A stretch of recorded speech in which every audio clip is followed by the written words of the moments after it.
Most of us grew up imagining the middle class as, well, a safe place to stand, a comfortable zone where if you just put your head down and work hard, stability naturally follows. You get the degree, you find a stable job, you buy a house, you pay your bills on time. It feels like you're doing everything right, like the system is working exactly as promised. But over the last few decades, this really strange paradox has emerged. Millions of people are earning decent salaries, making seemingly responsible choices, yet they quietly feel like they are just one emergency away from financial ruin. So why does earning more suddenly feel like less?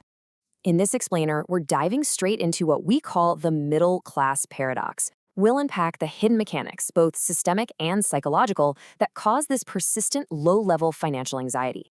We're going to look at why the traditional markers of success just aren't guaranteeing stability anymore, and how the very definition of financial security has slowly shifted right beneath our feet. Part 1. The Paradox. Responsible but trapped. Here is the modern reality. On paper, the middle class today actually earns more money. We own way more devices and consume more services than previous generations could have ever imagined. But contrast that with traditional stability. A person finances a car because, well, reliable transportation is necessary. They rent in a nicer neighborhood because location affects opportunity. They eventually buy a home because society treats ownership as the ultimate sign of maturity. And honestly, none of these decisions are irrational on their own.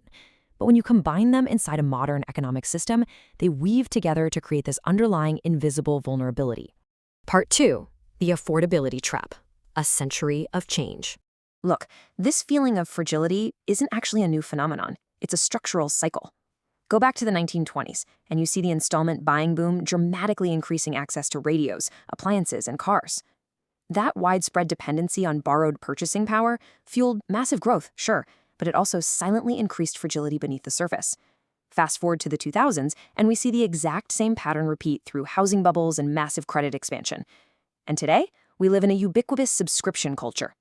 The details constantly change, but the structure remains remarkably consistent. Easy credit repeatedly rewires what society expects. Think about it like this. 100 years ago, households operated on what we call delayed consumption. You saved up first, and then you purchased, mostly because you were strictly limited by the actual cash in your pocket. That friction naturally slowed down spending and forced a sort of long-term thinking. But today, our economies are fundamentally structured around accelerated consumption. Future income is just constantly being pulled into the present through loans, subscriptions, and financing plans. We rarely stop to ask if we can truly afford the total cost anymore. Instead, we just ask, hey, is the monthly payment manageable? Behavioral economists actually have a name for the psychological trick happening here. It's called payment decoupling. It's basically separating the pain of spending from the actual moment you consume a product. A $40,000 car doesn't feel like a massive, heavy obligation. It just feels like $600 a month. Instead of feeling one huge, painful financial hit, we experience dozens of tiny, almost unnoticeable emotional transactions. It totally tricks the brain into making massive financial obligations feel psychologically much lighter than they truly are. Part 3. Invisible financial gravity. Imagine your typical modern paycheck. The second it lands, it is instantly sliced away. Taxes, your mortgage or rent, debt servicing for cars and education. Then add the streaming services, the software, the insurance packages. Before your future income even arrives in your bank account, it's already completely pre-assigned to lenders and recurring systems.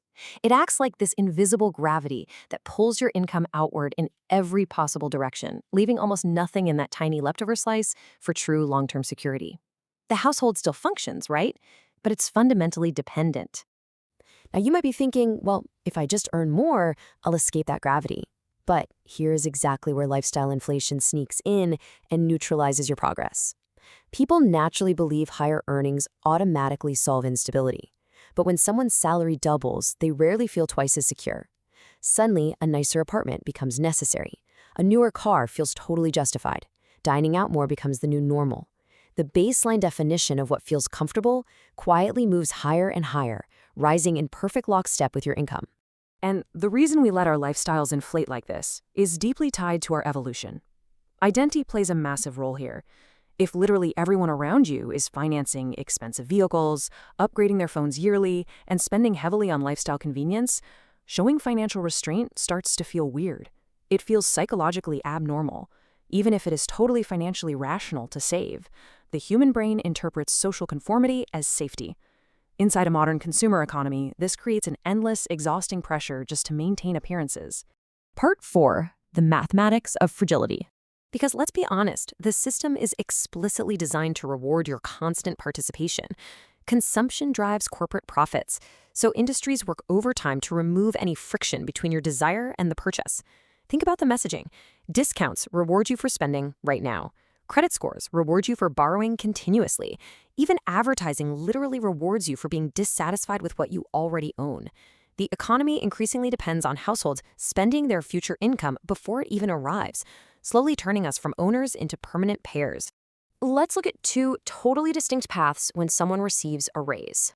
On path 1, the individual increases their spending proportionally with their new income. They get all those visible, temporary lifestyle upgrades. But on path 2, the individual maintains stable expenses. Over time, that person on the second path gains something completely invisible but infinitely more valuable: financial flexibility. Financial flexibility is one of the least visible but arguably the most powerful form of wealth because it completely changes how you experience risk and stress. There's a brilliant quote: "Systems with high fixed obligations are fragile by design." A household operating on that first path, funded by debt and high monthly payments, might actually function perfectly smoothly during stable times. But the second there's a tiny disruption, a medical emergency, a sudden job loss, an economic slowdown, the whole thing can destabilize shockingly fast. The math simply doesn't allow for error. Part 5. Redefining true wealth. The absolute most powerful shift you can make requires looking differently at where your money flows. On one side, we have visible consumption. These are liabilities that actively consume your future cash flow. A luxury car with a massive loan might make you look wealthy, but mathematically, it makes you economically fragile. On the flip side, we have quiet resilience. These are assets that actually generate future cash flow, or paid-off obligations that reduce your future pressure. Truly wealthy individuals get this. Building a fortune isn't about maximizing luxury. It's about maximizing your ownership of productive assets while minimizing unnecessary liabilities. When you focus on that quiet resilience, what you're really gaining is financial flexibility. And flexibility fundamentally changes how we experience time and risk. Financial freedom isn't simply about earning a massive salary. It's about reducing the number of forces that automatically claim your future income before you even have a choice about how to use it. A person with low obligations can survive job disruptions, they can make career decisions carefully, and they completely avoid choices born out of pure desperation. Ultimately, true wealth is just reduced fragility. Escaping the middle-class trap requires actively stopping the cycle of permanent maintenance mode. It requires valuing long-term resilience way more than short-term appearances. So we really have to ask ourselves, are we working primarily to build real, rock-solid security?